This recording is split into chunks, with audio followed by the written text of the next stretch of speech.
What's up guys, welcome back to the MotorRevs 27. Yamaha has officially unveiled the 2027 Yamaha YZ125 Monster Energy Yamaha Racing Edition, and while it may look familiar at first glance, there's still plenty to talk about for fans of lightweight two-stroke motocross machines. The biggest highlight, of course, is the factory-inspired Monster Energy Yamaha Racing graphics package. The black and blue color scheme gives the YZ125 a true works bike appearance, bringing the same aggressive styling seen on Yamaha's professional race team machines.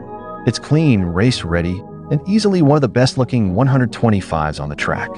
The YZ125 continues with its proven 125 cubic centimeters liquid-cooled two-stroke engine. Yamaha's legendary YPVS, or Yamaha Power Valve system, helps deliver strong power throughout the rev range, giving riders excellent acceleration out of corners while maintaining impressive top-end performance. The bike also retains its lightweight aluminum chassis, which has long been one of the YZ125's strongest features. Suspension duties are handled by Yamaha's premium KYB components, including a fully adjustable 48mm front fork and a race-proven rear shock.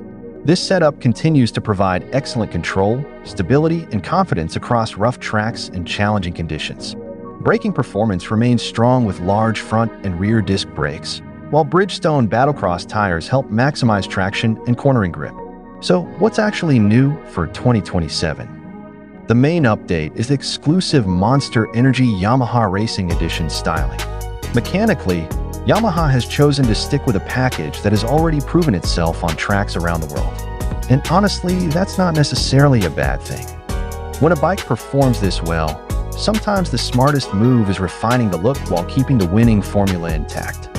What do you think of the 2027 Yamaha YZ125 Monster Energy Edition? Let us know in the comments below. Don't forget to like, subscribe, and we'll see you in the next one. Thanks for watching.